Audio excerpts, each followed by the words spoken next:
Yeah. And then I have All right. Okay.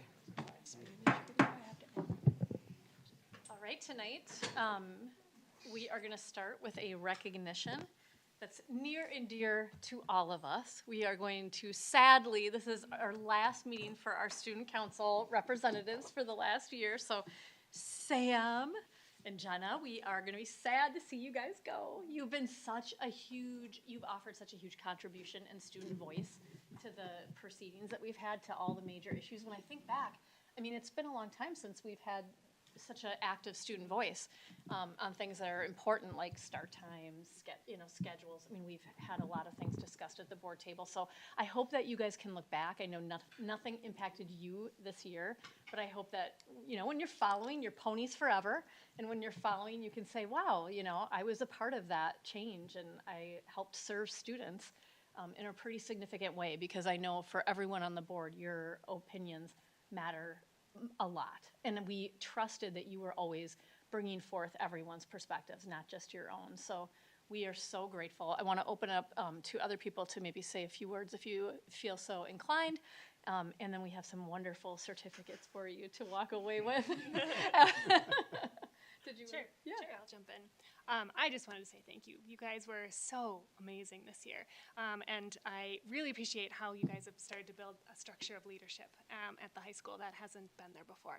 And so it's not just coming to board meetings, but you guys are really leaders for the leaders of tomorrow. So I really appreciate all of your work, and best of luck to both of you. You'll go on and do great things. So thank you. Yes, Dr. Corbeni? So to both of you, thank you. You guys were really involved in some significant, events, not only at the high school, but also right here. And your participation, your contributions to all that was done this year, I mean, for student leaders, that was, even for us as board members, was quite significant. But most of all, I'd like to really thank you for the work that you've done at the high school with respect to diversity, inclusion, and the voices of all students. You guys just took the bull by the horn and did some tremendous work. I've been talking to a lot of people about the work that you've done. I'm really impressed with your foresight there by trying to bring students together and students seeing the work that you do, but also the work that they do on campus as one people. So that was significant for me, and we participated in some of the things that you did, and I really want to commend both of you for that. Making sure that all students have a safe place, but not only having a safe place, but really an orientation of what inclusion really means. So thank you to both of you. And as my colleagues have said, we wish you the very best. And we know you guys will do great things because we'll be looking out for you. Director Petrie? I just want to echo what everybody else has said. I really feel as though you guys have figured out how to be the model of how a school board representative should operate and act in this environment. I feel as though you set out on a little bit different path, and I have really appreciated how you have been very thoughtful about some of the issues that have come before us, because some of them are very very important to student issues and their daily schedules and all of this sort of thing. And going and talking to your fellow students and then coming back to us with, some of those points of view, it helps us make better decisions. And so I just really appreciate how seriously you took this charge and how well you did it. And, I hope you're giving tips to the people who are coming after you, because I think you've done a really great job of it. And best of luck in the future. I mean, I have no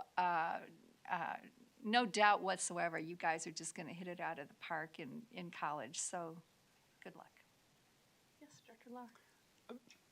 I agree, obviously, with what everybody said. You guys seem to be the right leaders at the right time, and to be able to be part of the school community and help shape the future of the school community, both a great, opportunity for you guys to create that leadership structure, but then to have an impact on, on the decisions that were made. So it seemed like a, a perfect storm of, of your action and your ability to help us figure out what's best for everybody moving forward. So yeah, best of luck and go Gophers. So I think when you're here, this is just the tip of the iceberg. There's so much more that you do. I mean, people are seeing, your participation here, and it's all the things that you do at the high school that we've been hearing about over this past year, and on the fields of play and all the pony activities. And we know that you'll continue watching these meetings because now that we got working AV systems, you'll be checking in all the time. So. When you got input, just send me a text, okay, when you got some good student input, and I'll make sure it gets said here, so. But thank you very much for being here, being just a pleasant personalities here, and representing the student body as you do. It's all appreciated. Thank you. Yeah, I just want to extend a heartfelt thank you to both of you. It's been great getting to know you both, and really excited for your future endeavors, and just well done. So thank you both. Did you want to say something? So, it's been probably about 10 years that I've interacted with student school board members. And you guys are at the top, you've set the bar.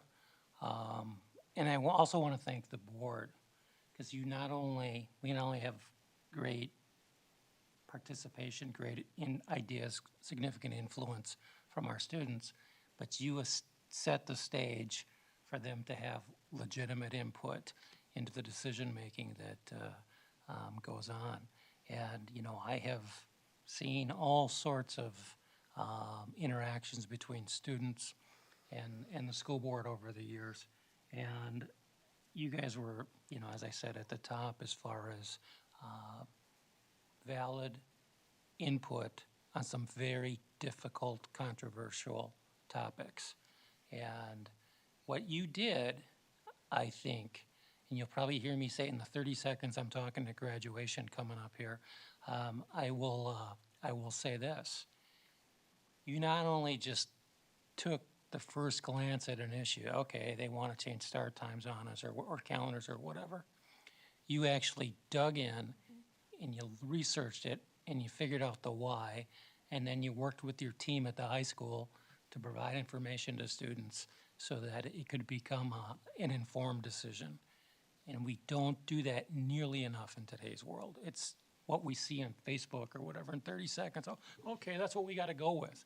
And you have taken the curiosity of, okay, we need to understand this a bit more, and taken it to a different level and been difference makers for the school board here. So congrats to both of you. And as I heard others say, you're going to go out and kick some rear end and do good things. So thank you.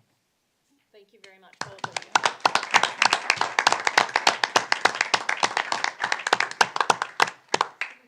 Lovely certificates for you. And, I mean, if you guys want a few minutes just to Thank maybe you. share what your plans are, and then also just any comments about your service.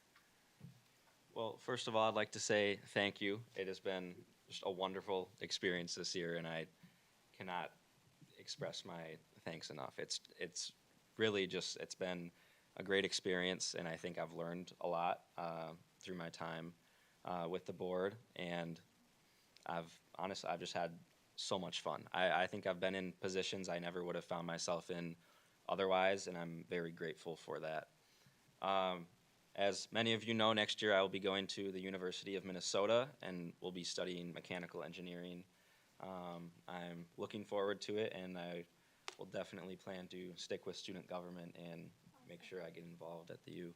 Awesome. I also want to just say thanks to everyone for the kind words and everything you had to say about us.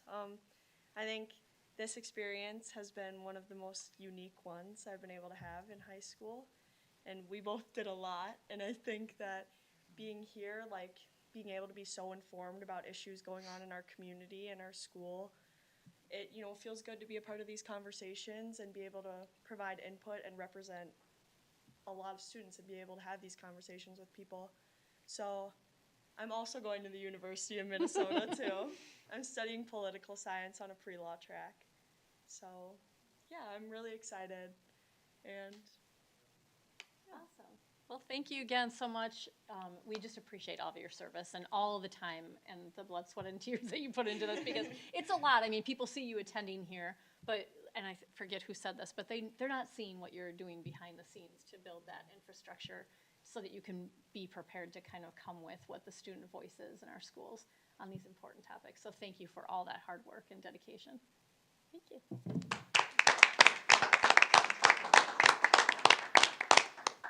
All right, with that, we do not have anyone signed up for public comment tonight, so we will go ahead and call this meeting to order. Joan, roll call, please. Director Hawker. Here. Director Kelsenberg. Here. Director Lauer. Here. Director Petrie. Here. Director Porbeni. Here. Director Thelander. Here. Chair Sherman. Here. You have quorum. Great, let's stand up for the Pledge of Allegiance. I pledge allegiance To the flag of the United States of America and to the republic for which it stands, one nation, under God, indivisible, with liberty and justice for all. All right. Next, we move to the approval of tonight's agenda, and I will make a motion to approve tonight's agenda. Can I get a second? Great, we'll go with Dr. Porbeni. Caught my eye first. And all those in favor of approving tonight's agenda, raise your hand and say aye. Aye. Opposed? Agenda passes. Move on to our student report, our last student report of the year. Well, we are almost there. 2 days left. I think everyone is really ready to have summer. I think that is the kind of vibe I'm getting around school. I think everyone's ready. Projects are finishing up, final tests are finishing up, and I think students are just ready for what's next. We had our spike ball tournament just last night, and it was a lot of fun. I think we had pretty good turnout and some really good spike ball players. You would not believe how good some of these people are at spike ball. So it's just been great this spring. I think students are just excited, and a lot of good things have been accomplished. Actually just this morning we kind of moved on to the next step of our flag project, and we are now going to move forward with the top 30 flags that were voted on, and they will be hung on the perimeter of the cafeteria, and that will be a project that's worked on this summer. So we're definitely looking forward to that. Great. And just a quick question, is the music kind of, the hallway music that you've been talking about, I forget, had that all been figured out? There was a little hiccup with the copyright Yes. on that, because you couldn't just play like a Spotify playlist to the whole school. But that has pretty much been smoothed out, and it's been successful. Okay, so it's already up and running and in place. Great. I've got nothing to add. But yeah, I think we're all really excited for graduation and just, to move on. Exactly. Graduation on Saturday. Yes. It'll be fun. We'll be there to help you celebrate. Great. Question. Superintendent Funk. Oh, Oh, you had a question. What is spike ball? I guess I don't know what that is. What? Gosh. Take him out. Exactly. Do you know what it is? You should have signed up for the tournament yesterday. Yeah. We I'm like should- one of the youngest ones here, and I don't know what it You can watch it on ESPN sometimes. is. Is it really? Yeah. It's a big deal. I'll have to yeah. look it up. If I'm on YouTube videos, that's what I'm watching. You So can buy one and start Great playing great with it. summer game. It's a lot harder than it looks. yeah. Looks like you and I are the only ones that So don't. is is it just the most dangerous part of volleyball? Is that what spike ball is? It's just like, it's a smaller volleyball, I It's would like say. weirdly competitive too. Yeah, I think you can really, it's like how pickleball, you can just really get into it, and spike ball is, I think, you kind of pick up the basics, it's kind of slow, you're just bouncing it back and forth off the net, and then it starts really picking up, and I saw people do like saving dives yesterday. I saw like in between the legs, like backwards. It was awesome. Until it's the end of the school year when the school board is talking about spike ball at the board table. And we wonder about the ending school in May. All right. So now move on to Superintendent Funk's report. You know, as I was standing over with the ALC, and I thought back a year ago and how we were standing over at the same time in the 18 to 21 at that point, now 22-year-old transitions program, I thought, okay, we are really, I would characterize this last year as a year of transition. And so with that, I just took a couple notes here as I was preparing. And, you know, we are going to be asking you in just a moment here to approve the hiring of Dr. F.A. Egbamu to be our assistant superintendent, and she will be starting in July 1. And I think she's going to come in with a lot of experience in a lot of different areas that will really provide a significant benefit to the district. I mentioned we've been planning for the ALC for a year and a half, almost 2 years. Now it's here. We are now in the process of planning for new elementary schools. And hopefully later this evening, we will have a resolution approving a purchase agreement for the land in Bayport. We are putting plans in place to really improve our professional development so that we're meeting the needs of the teachers who then can meet the better needs of our students. So we will be transitioning from 3 days during the year to 7 next year. So I think, again, we're a lot of planning for change this year that's going to be continuing to go on over the next couple. Part of the district office this summer is moving over here, and we'll be occupying the second level for a couple of years until we find a new home for our district office where we can fit everybody. We're planning on a potential new schedule for the high school. And we're also going to have discussions with the community on, you know, start time changes, which we've had, and we'll get updates, you know, throughout the year. The calendar changed, so people are going to be prepared for that for the upcoming year. So we're really in a time of transition right now. And when I get into my legislative report here a little bit later, it's too bad you guys are going to be gone, because one of the things that the legislature has passed is school districts are now mandated to have cell phone policies. So that is going to be something you can pass on to your classmates who replace you next year, because they're going to be a key part of that as we have discussions at this table, discussions within the community, discussions within the buildings on what we are going to do as a district for cell phone policies moving forward. So, you know, I think Rob showed you the statement that the only constant is change. I can concur with that. So we are in the middle of transitioning, but as the poster says over there in the corner, expect more, and that's what we're in the process of doing. So that's my report this evening. Great, thank you. And the only report that I have, and I always think back to, and it's kind of building off what Dr. Funk said, as we hit the end of the school year, it's hard not to kind of reflect on our work. And we've had a lot of major decisions, and it's a time of transition, and we'll be seeing these decisions out over the course of the next few years. So change takes time. We're laying that foundation, and I feel good about where we are. But I would say that we wouldn't be here doing these things without the support of our taxpayers and our community. And it truly feels like a team effort when we walk into that ALC, the Alternative Learning Center, and you look at the space that those students have. It is in large part because of our community and our taxpayers.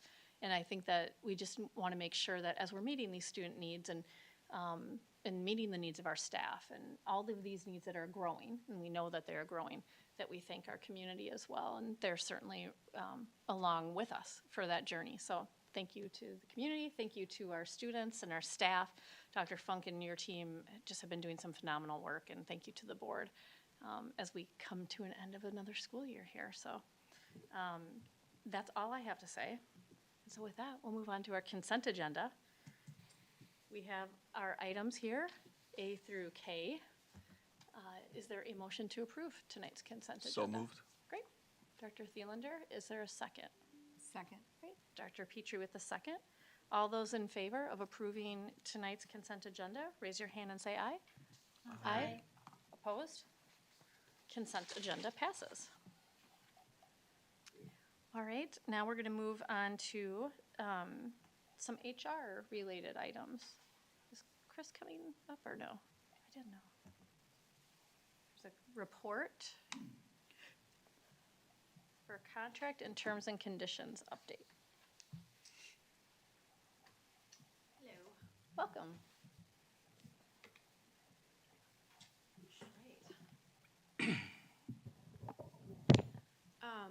So we are very pleased to have reached an agreement with our nutrition services staff, and you'll notice the name changed. That was part of the negotiation. They wanted to go from the cafeteria workers to the nutritional services department. So we were happy to make that change. So if you want to go to the next slide. So as part of the agreement, we did get step movement for each year of the contract. We matched the family medical insurance, the same as what we had agreed with the teachers and as a insurance committee. They had asked for longevity. They had not had that before, so this is new for them. So this is where we landed for that. And then the salary increase does include 4% in year 1 and 4% in year 2, which is it keeps us right kind of where we were. Actually, it boosted us just up a little bit. When I look at the comparables, we were a little more to the bottom of that schedule, and this puts us in about position 2 or 3 with our comparables around us. And we were losing a number of our folks to the hospital. And Turnover has been significant within this group this year. Okay. Yep, and we tried incentives this fall. The hiring was so terrible. So hopefully this will help, especially with the longevity pay too. Okay. Any questions about nutrition? All right.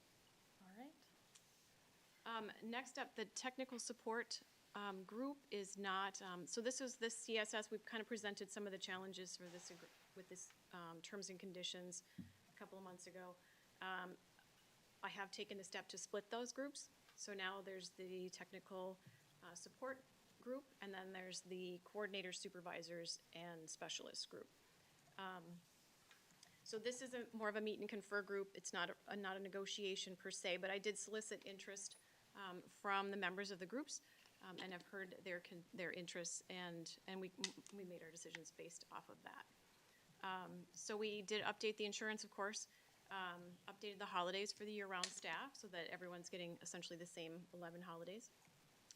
We revised the vacation accrual schedule for year-round staff. And then the folks who only work the school year were not eligible for any paid time off other than sick leave. And so we have added discretionary leave for those folks so that they would have the opportunity to take those kinds of days during the school year. So that was new for them. And then the salary schedule increases were 2% in year 1 and 4.5% in year 2. And they are getting their steps and longevity in both years. This group, we are pretty competitive. We are, about right in there. We're probably a little closer to the middle with our comparators. Any questions from the board on either of these reports? Okay, we're going to take action individually on both of these. The one. Oh, is there? This one. We split tech and Oh. CSS, and now there's 3 instead of the 2. Got it. Yep. So this is the coordinator, specialists, and supervisors group. Same deal. We solicited feedback from these folks and then used that to base our decisions. So they had asked for an increase to their healthcare savings plan. Again, the insurance updates, changes to the holidays. These folks all work year-round. And then the elimination of emergency leave and replace with discretionary leave. We did that for the tech group as well. So they don't have emergency leave anymore. They just have discretionary leave, which is much more flexible. They can use that leave for any reason. We revised the non-duty days to allow additional accrual. And then same salary schedule increases, 2 and 4 steps in longevity.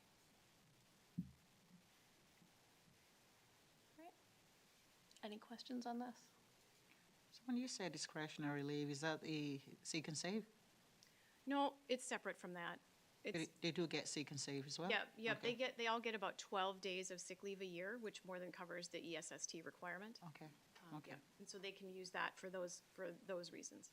But discretionary leave is completely separate. It's a whole nother bucket of time off. That's good. Good. Thank you. Question? How many people in each of these areas, and you don't have to be exact, but roughly, in technical services and CSS?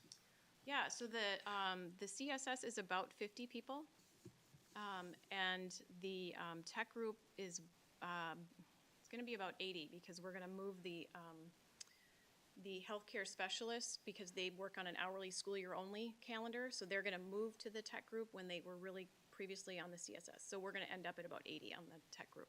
Okay, thanks. Any other questions? Okay. So we'll take action on these individually, I'm assuming, individually. So is there a motion to approve the nutrition services agreement? I'll move to approve. Great.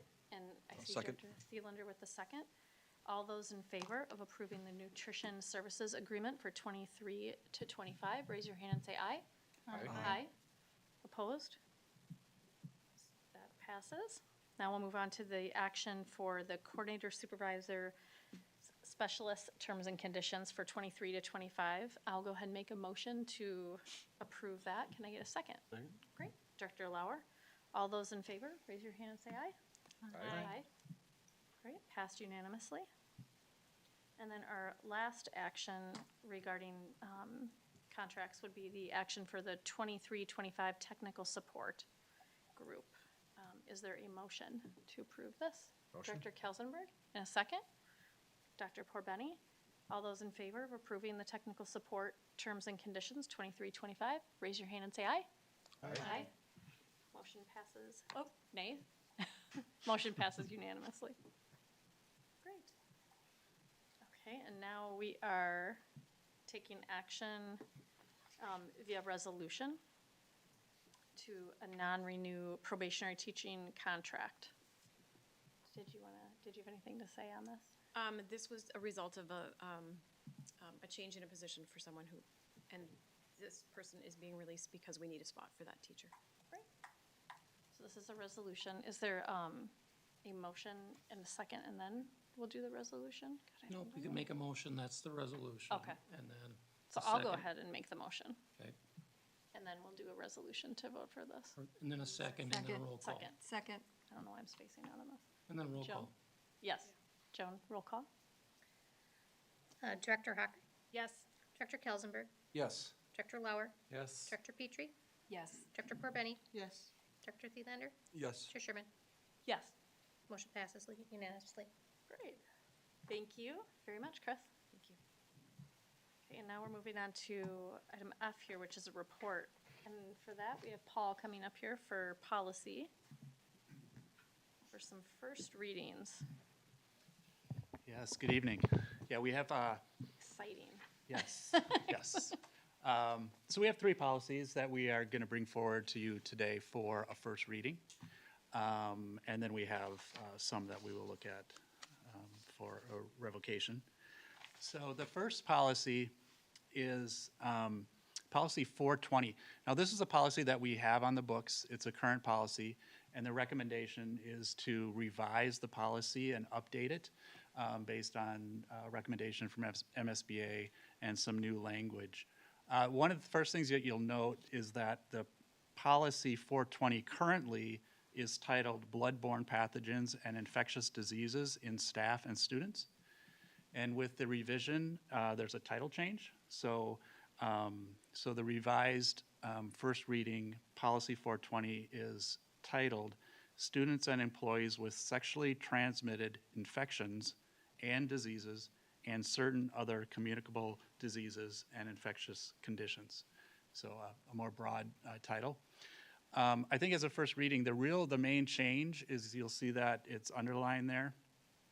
And in brief, the language that was added to the policy and our current policy is The policy of the school board is that students with communicable diseases not be excluded from attending school in their usual daily attendance setting so long as their health permits and their attendance does not create a significant risk of the transmission of illness to students or employees of the school district.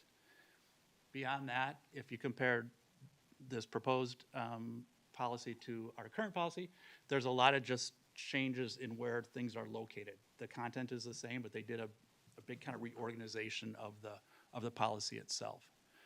So that is, I think, a brief summary of the first reading.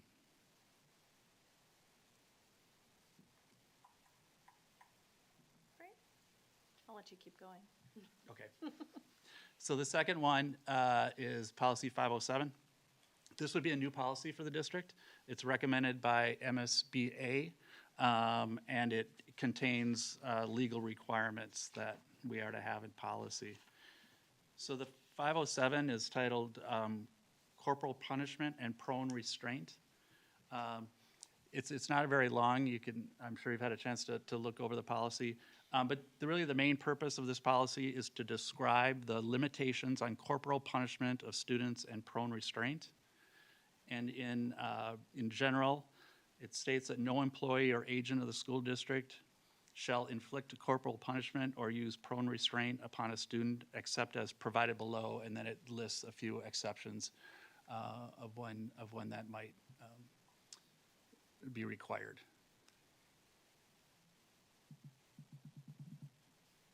So that would be kind of a summary of 507. The third policy is, again, a new policy for the district, and it does contain legal requirements that we want to have in our policies. The policy is extended school year for certain students with individualized education programs. We also refer to that as ESY, and we'll be starting our ESY programming in July of this year, which we've done for a long, long time with that. But in the policy, having in policy is required to have in policy. The purpose of the policy is to ensure that the school district complies with the overall requirements of law as mandated for certain students subject to individualized education programs when necessary to provide a free and appropriate public education, also known as FAPE.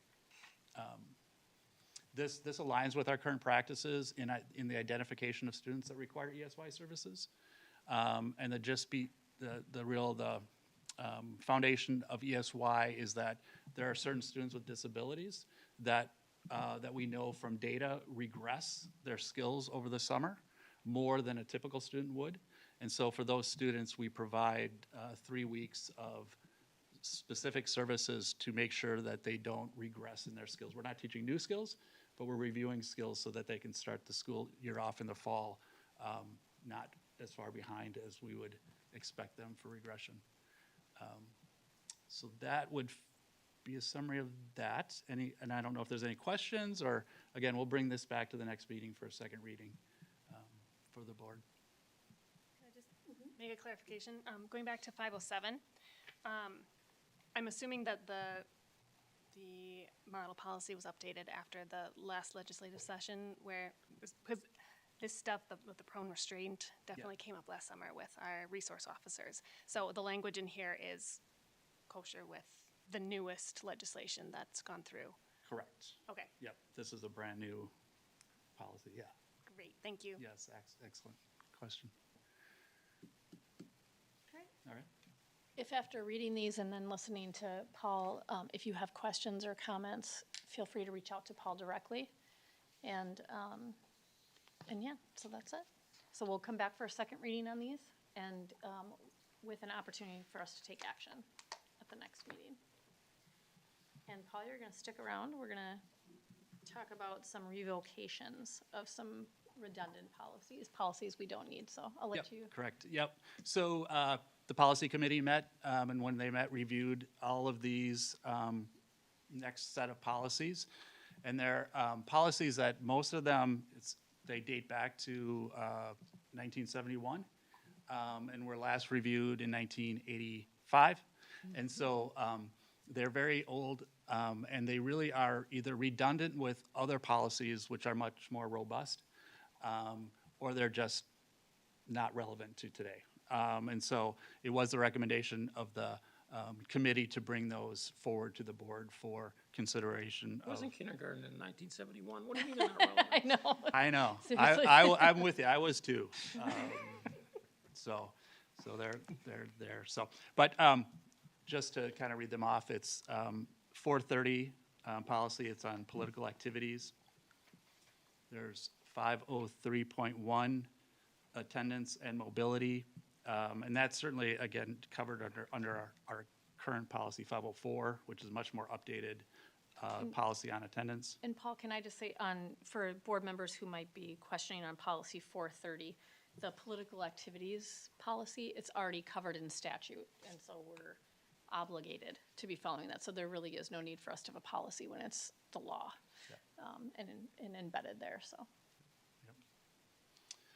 Let's see, we have then 510.1, participation of non-public school students in co-curricular activities. Again, very old very old policy. We do, non-public students are able to participate in our activities, and so really doesn't need to be regulated in policy.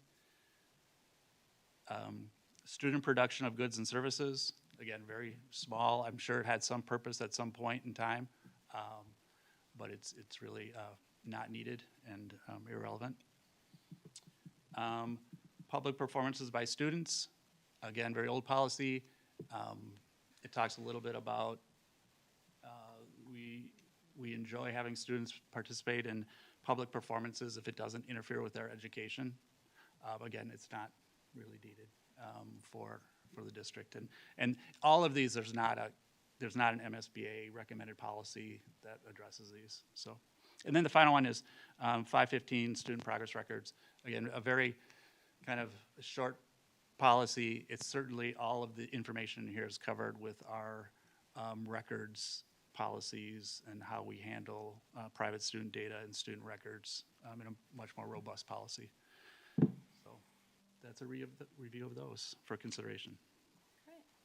I'm going to go ahead and make a motion to revoke policies 430, 503.1, 510.1, 512.1, 512.2, and 515.1. Can I get a second? Great. Second. Director Kelsenberg, and then any questions or comments? I think that we've probably mentioned this before, but I think it bears repeating, especially since now we're dealing with these policies that were created in 1971 and not reviewed since 1985. You know, our policies have been a mess for a while. And I just want to give tremendous credit to Paul because he came in and saw this big giant wad of mess and sort of created order. And that was what I know that my fellow policy committee members have just been in awe of your ability to do that. And you know, I mean, probably some of us didn't even know we had these policies. And I just really appreciate the order that you have imposed on this process because it really needed a good, solid dose of order. So thank you for doing that. Yeah, absolutely. And thank you to Joan, too, for I know helps and is a Yes, great, absolutely. great asset to have in the process. So thank you, Joan and Paul. I appreciate it. So we have a motion and a second. Any other questions or comments? Great. All those in favor of revoking the policies on the screen, raise your hand and say aye. Aye. Opposed? Motion passes unanimously. And as Dr. Funk kind of alluded to, we are going to be talking about cell phone policies. So for community members interested, for students interested, feel free to reach out to the board, to Dr. Funk directly through the school board email address. And we will be putting a process in place to address that, and we will want and encourage significant student and teacher and community input on that. So, great. All right, we're going to move on right now to our legislative update, and for that we go to Superintendent Funk. Okay, go ahead, Joan. So, good news on elections. Actually, I got to testify on this bill at the Capitol, so glad to see that was impactful one way, I guess. So the school board does not need to have a special election to fill a vacancy if it occurs less than 2 years prior to the term's expiration. So we do not need to have, like we had to have a special election here for Chris. We won't have to do that moving forward. So you can appoint and then they can be on for 2 years. If it's less than 2 years prior. Now, yours would have been different, I guess, because you were for somebody who had 3 years left on their term. At least 3 years, almost 4. So we would still have to in that case, but in other cases, if it's 2 or less, we would not have to. Secondly, if you have a vacancy, you only have to fill it if it's, you don't have to fill it if it's less than 90 days prior to the expiration of a term. So that's again, helpful to school boards. And then the last one, and this one is probably 3 or 4 years old. Now they're finally moving away from it. And unless we're gonna change our combined polling places, we don't have to pass this resolution annually. They added it a few years ago. Every December, we would have to do it, or January. We don't have to do that anymore. So we'll work with the county on that to see if there's gonna be any potential changes. So this has the potential to not be an annual event. Questions on elections? Well, I was just going to make a comment that I think even in our own district, this is helpful when budgets are tight because you pay to have elections. And when there's nothing on there, on the ballot. Part of my testimony to the legislature was on both of those, the combined polling places and the special election. Right. Yep, I mean, it absolutely. is, people don't think of the costs tied to having these elections, so that's nice to have that flexibility. For sure. Okay. Graduation requirements delays the civics test to the 25-26 school year. Adds health as a required standard instead of a locally adopted, so now this moves up to the level of state. We will maintain our local standards until the state gives us new rules to implement their new state standard. New addition, we are now required to provide mental health instruction for students in grades 4 through 12, aligned with our local health standards, starting in 26-27. That's new. We're gonna have to take a look at what that looks like. And I have never appreciated this name, so renames World's Best Workforce to Comprehensive Achievement and Civic Readiness. I don't know if I appreciate that name. Yeah, either, I was going to say. Policies, as we've alluded to a couple times tonight, requires districts and charter schools to adopt a policy on students' possession and use of cell phones in school by March 15th, 2025. Now, I will say this. All right, I've already heard of a local district near us that they've already, okay, no cell phones next fall. All right, that's not the approach we're taking here. We're gonna take a methodical discussion with our community partners, our parents, our students, our staff, and we're gonna get it right. And so we have to have a policy adopted by March 15th, but there's nothing in there saying when we have to implement. So you could have the policy in place saying effective X date, we'll implement. And So is there any guidance as to what that policy should look like? It's just. I think they're whatever- gonna give you options. They're making the Minnesota Elementary Principals Association, the Minnesota Association of Secondary School Principals, they're telling those groups to come up with something as models, and then I'm sure they'll work with MSBA for a model policy. As often, the people in the policy committee know, sometimes MSBA will come in option A, B, C, or 1, 2, 3 that the districts can pick from. So they will provide us the basic framework. It'll be up to the board and the community to have the discussion on what we want that framework to look like. So, Yeah, yes. my understanding is that those groups have been sort of tasked with trying to figure out what the best practices are around that topic and then feed that out to everyone else in the state. So Correct. we'll see what they come up with. And Yeah, I but think again- that, Dr. Funk, you spoke when we met with our policy group about creating this process that will be, include a lot of different voices, that it's just because you believe that cell phones should be locked away, how do you do that? How do you achieve that if that's the goal in a school? And that's a completely, something that needs to be a part of the conversation is, enforcement. And it's a lot more than just saying we don't want cell phones in I schools. think if we get a collective commitment from the wider community on our approach, then it's a lot easier to work with people and say, okay, this is our collective commitment. We need to follow through on this, as opposed to somebody coming in saying, okay, here's the policy, now go enforce it. So it's a little bit different approach. But yeah, so this will be, I would imagine, later this summer or early into the fall, we will start with some discussions on what that looks like. So I do not anticipate any significant change back to school timeline for our cell phones, but this is something we're going to be discussing. There will be some change, very likely, sometime in the near future on that. Quick question. Are the discussions in the community going to come after the MSBA or whatever the principals are going to come out with first, or are we going to start having those conversations before that? In a perfect world, we'd have something before us. Okay. But I'm not going to wait if there's a deadline and we don't have any. Yep, okay. Thank you. Access to library materials and rights protected prohibits a public library from banning, removing, or otherwise restricting access to a book or other material based solely on its viewpoint or the messages, ideas, or opinion it conveys. Requires a governing body of a library to adopt a library materials policy. So where are we at with that, library materials policy?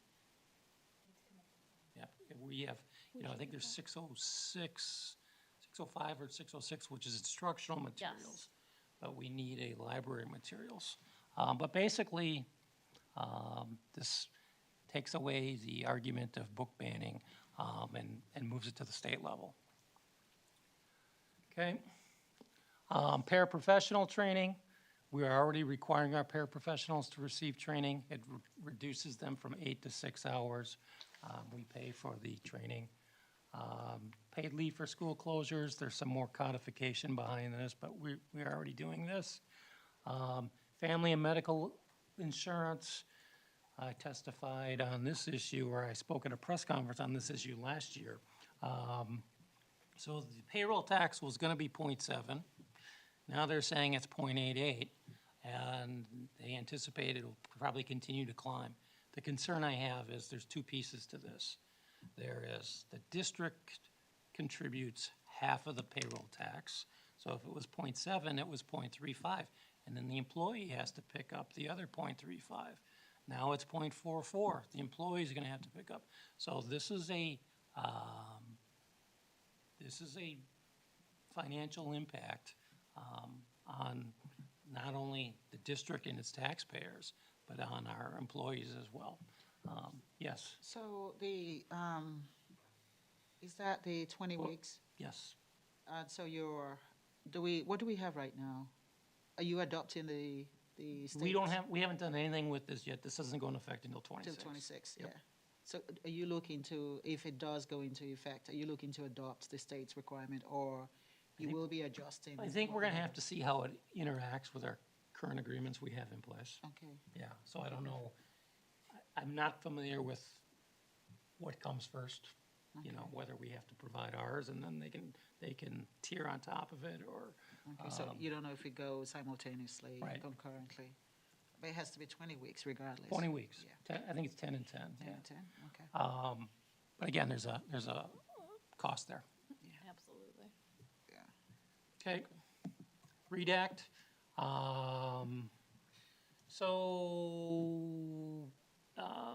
Couple things here.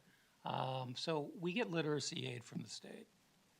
So they now are saying the literacy aid we receive is now part of the READ Act, okay? So they're basically just saying this $33 million appropriation to the state for literacy is now part of the READ Act, all right? We still use it for literacy, but they're calling it as part of the READ Act. I think it provides some more flexibility rather than just curriculum materials. But I'm telling you, we're gonna need a lot of curriculum materials with the new READ Act, so I think there's a slide coming up showing the direct impact for Stillwater. Go back a couple, no, we'll come to it. Then, this is new for fiscal year '25, appropriates $31 million for new funding. And this requires the district to enter into an MOA or MOU with our teacher unit to determine how we're going to use this funding to support teachers who are having to go through the training. So that's that piece. Go to the next slide. This is the new funding that we're talking about here. So compensation, professional development, culturally responsive materials. This is statewide. This is what rolls up into it. I was gonna say, good thing Not to for us. say. Yes. Yeah. Okay, here's ours. Right. So we're getting $334,000, which again can be purchased for new curriculum, and then $300,000 for READ Act training. Nice part about it is it extended the requirements back a year to 2026. We have to do it part of our literacy training. We have to increase number of screenings. So they're saying, okay, this is districts who didn't do what we are doing with the additional professional development. Some of them are canceling student instruction days so that they can train their teachers in grades 1 through 3 during school next year to come up with the requirements of the READ Act. We're not having to do that here.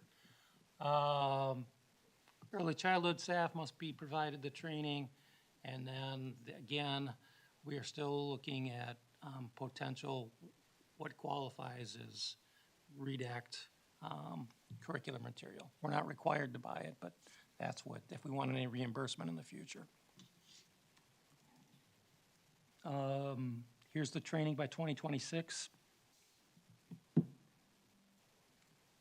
then you can see those who need to be trained by 2027.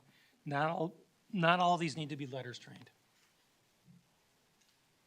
but they need to have some sort of science or reading education.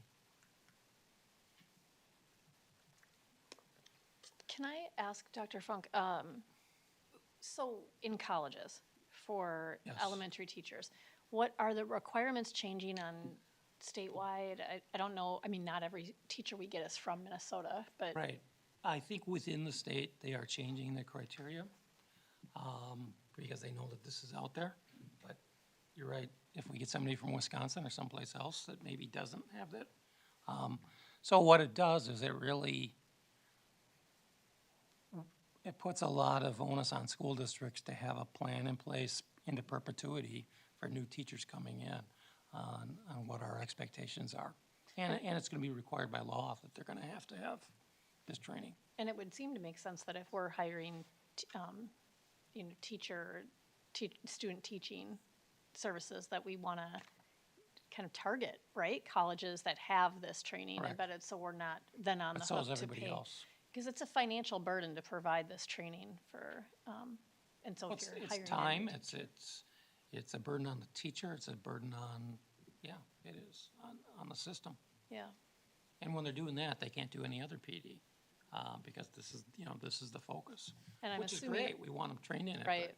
And I'm assuming all districts, that might be an incentive for colleges to include this in their curriculum because they want to stay sought after as Right. student teachers.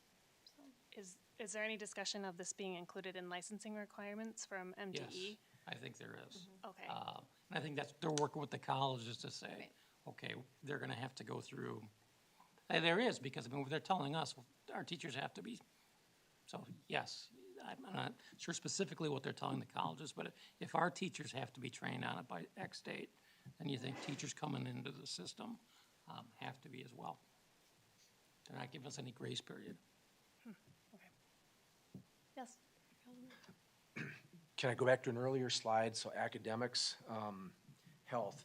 So it just says adds health as a required statewide academic standard. That just seems so broad. There must be a lot more detail to that as well as the mental health? I don't think that they have, I don't know where it aligns with where the state health standards are, review at the state level. I think somebody in the legislature, yep, that's important. We need to have that as a state standard. What it's gonna look like, we don't know yet. So that will still come. Yeah, because it's until the state standards go into effect. So a lot of districts right now use national health standards. So we're just, we'll be in a wait and see on that. And then again, what does this mental health instruction look like? Right. That's new.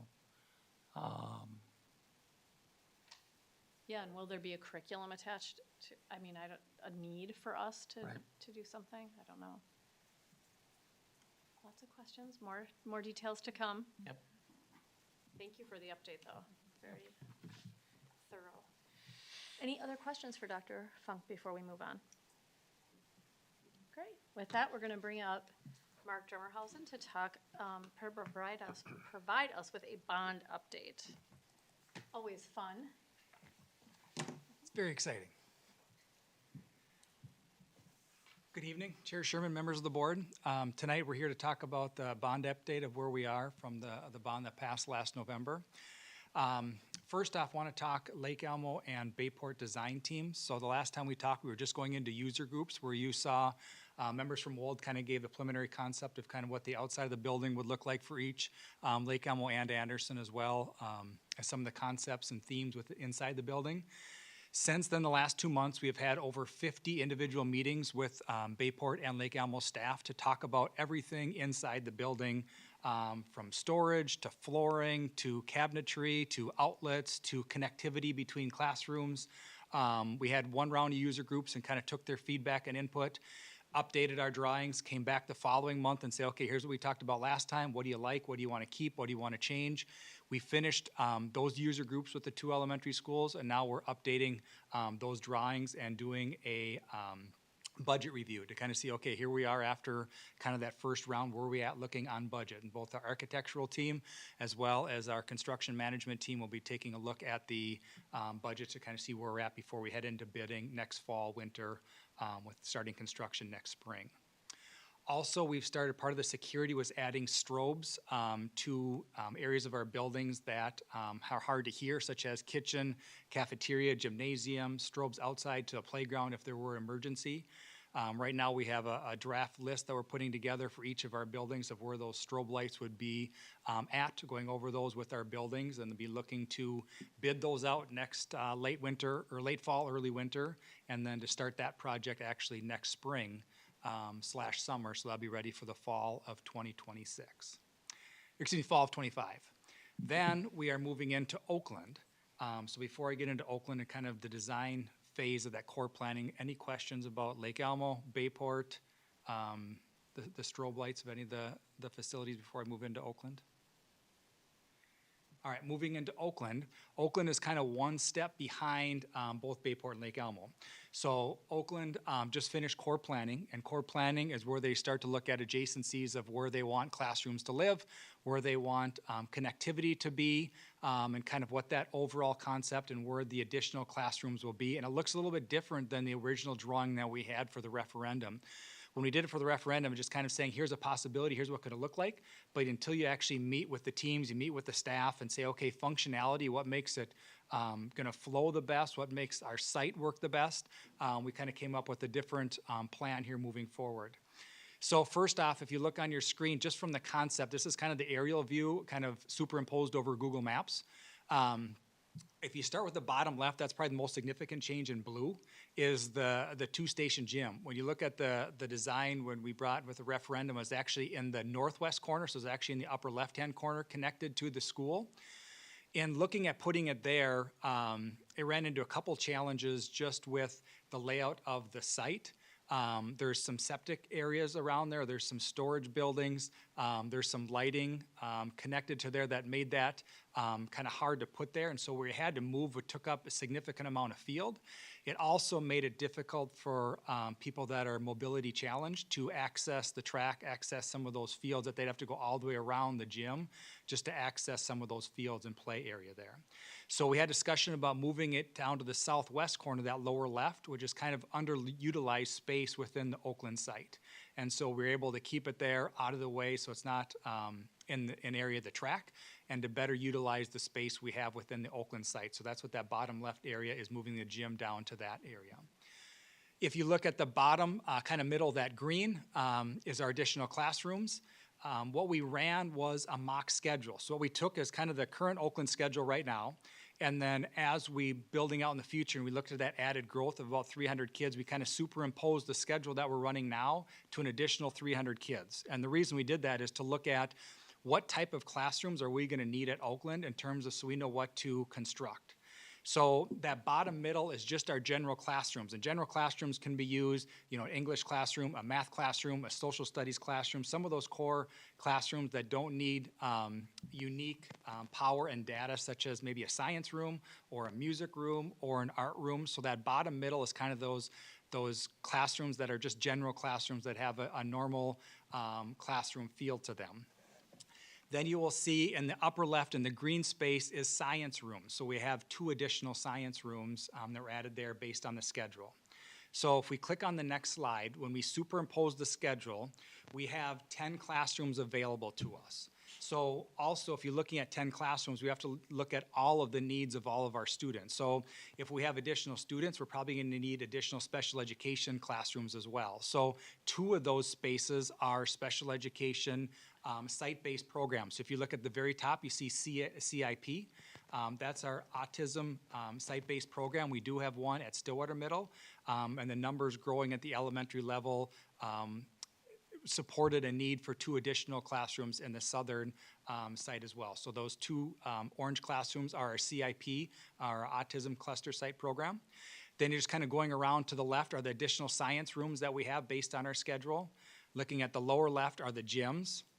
Looking in the middle are just the classrooms, and you notice those classroom designs are very similar to our elementary classroom designs. There's connectivity between the classrooms, which we're still trying to figure out what that connectivity looks like, whether that's kind of a barn door, whether that's a movable wall, whether that's glass. Those are conversations we're still having with the Oakland team to see what that connectivity looks like.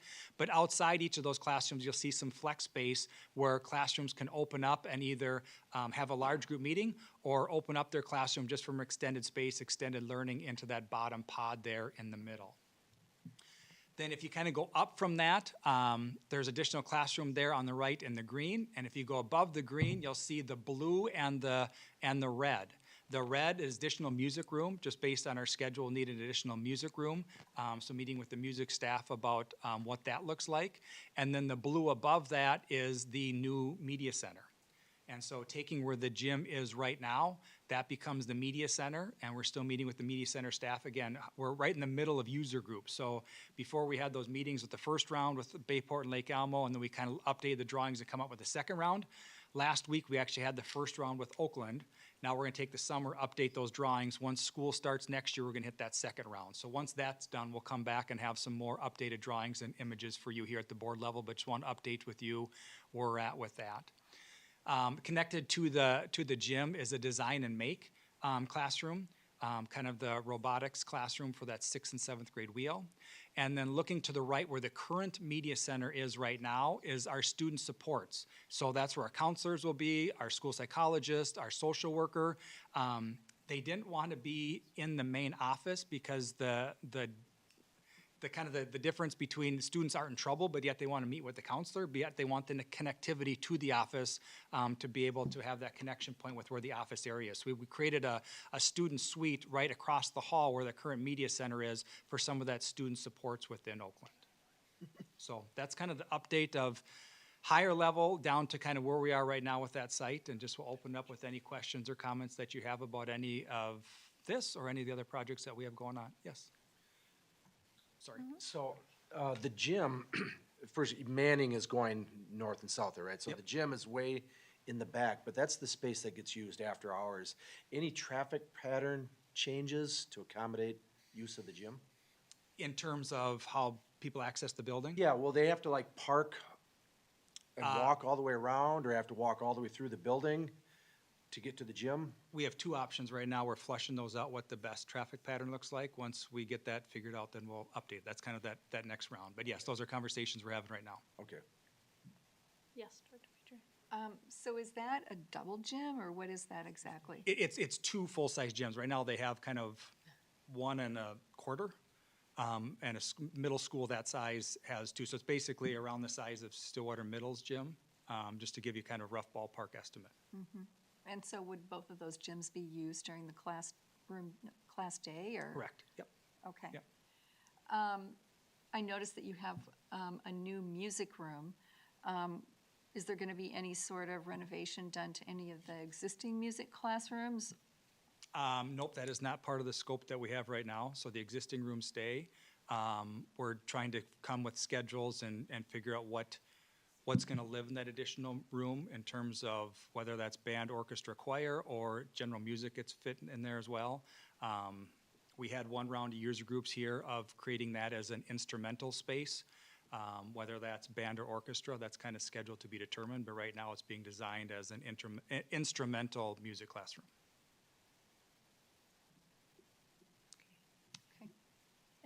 And the music staff there is a part of all of this, so. Correct. One of the concerns that I've heard from the music staff is sound. Okay. So that may not be part of the bigger project, but one of the things that I think we could take a look at are there health and safety Oh, dollars, et Yes. cetera, that we could do to address maybe some of the sound potential issues. okay. We'll address part of it with a new instrumental music room, but that's only part of the issue. Well, I'm glad to hear that you are paying some attention to that. That's, certainly, I think probably most of us at this table have heard some of those concerns that have been brought forward. So it seems like we're probably not going to touch this building again for another time to come. So this would That be is the something time. that This would we be are the aware time of. to do something about it. So. And they're actually excited, the music staff, about having an instrumental room there because the ceiling's higher. So in terms from the sound standpoint, it's the old Oh, gym. that'll be good. So you have a higher ceiling, you can have kind of the sound panels, a floating cloud that will help trap some of the noise up there. So part of the user groups was how do they, yes, there'll be sound panels, but there's other functions that we can utilize that with the higher ceiling. Okay, thank you. Yes. I had a question about the Library Media Center. According to this drawing, it looks like it does not have walls around it. Is it more an open space, or are there actually walls? Those are to be determined. So Okay. we want to have it open, but we also want to make sure we can have, stacks and like the music, or not music, but the library books in a spot that could be secureable if needed. So that's actually the conversation we had with the media specialist and her team last week. And we kind of came up with a draft proposal of kind of what that will look like. We'll bring it back again next fall and kind of solidify that. But we want to try to do is make it as open, inviting as we can, but also kind of see where we land with walls. And, we don't want to close everything either. We want to keep it as open, because also if you look left of there is an additional hallway. So there's a corridor right now. There's only kind of two hallways on each end that go north and south that create traffic patterns and kind of pinch points within a building during passing time. This will be a hallway that'll be significant bigger as well, so people can access and utilize the media center during that time as well. And my question is a little bit along the lines of Pete, what Pete was asking for traffic. Is there anything being done in because we're adding students? Yes, Do we have need to work add? with the county on that. You are, okay. So Because I we are- know that gets to be such a hard area already, and then we're adding 300 more students. so. We are actually in the middle of doing traffic studies in Okay. Bayport and Lake Elmo for the elementary and Oakland. So they're doing traffic studies at all three sites. Then we'll meet with the county and city after that to see if there's any site improvements we need to make for this site, and then what traffic patterns we need to look at for our elementary schools. You're not busy at all, is what you're saying, Mark. Dr. Funk led the meeting with this is, what's the one word, transition? Yeah, This right this here is- epitomizes transition right here, looking at our elementary schools, looking at our middle school. We just looked at our ALC right before this. There's a lot of transition going around that's very exciting. Yeah, it is. Transition. Good word. Word of the night. Thank you very much. Are there any other questions? Great. Thank you so much. The board is going to move into closed session. Let me- The next item on the agenda is a closed session pursuant to Minnesota statute 13D.05 subdivision 3C3, which allows the board to go into closed session to develop or consider an offer to purchase or sell real property. I will go ahead and make the motion to close the meeting. Is there a second? Okay. Director Kelsenberg with the second. All those in favor of moving to closed session, raise your hand and say aye. Aye. Aye. Opposed? Unanimously, we are moving to closed session.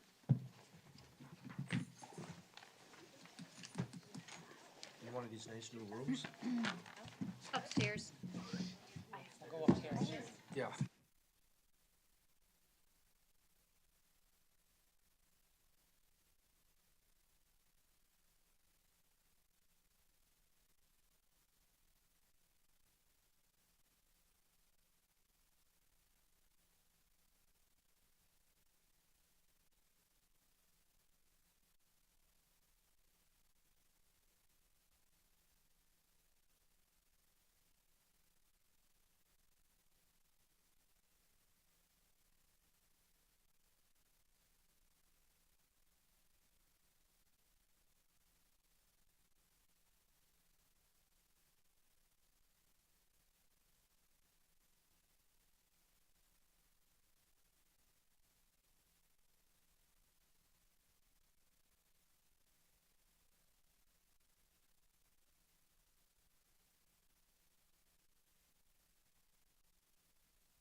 back on air.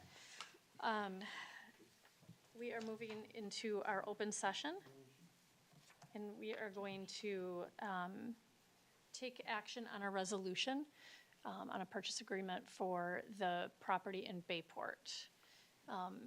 I'll go ahead and make a motion. Is there a second to approve this? Second. Okay, Director Thielander with a second. This is a resolution, so it's going to be a roll call vote. All those in, or Joan will do the roll call. Oh, I'm having trouble tonight. Can I make a comment on it Yes, before we? mhm. Okay, so this is a resolution authorizing the school district to purchase 10 acres of land in Baytown Township, which is going to be soon, the plan is to have Bayport annex that in the near future. So the resolution is authorizing the board to approve the purchase agreement. The other thing is that the resolution is authorizing, if there's any final tie-up steps that need to be taken care of with the resolution or with the purchase agreement, authorizes the superintendent to work with legal counsel to fulfill all the closing documents necessary. And so, yeah, this will take the roll call vote, but this is an exciting part of the bond process and working in partnership to make this happen for the community of Bayport and for the students and families in Stillwater Area Public Schools. So with that, we have a motion and a second. Joan, roll call. Director Hacker? Yes. Director Kelsenberg? Yes. Director Lauer? Yes. Director Petrie? Yes. Director Porbenny? Yes. Director Thelander? Yes. Chair Sherman? Yes. Motion passes. Great. Thank you very much. With that, we are adjourned. And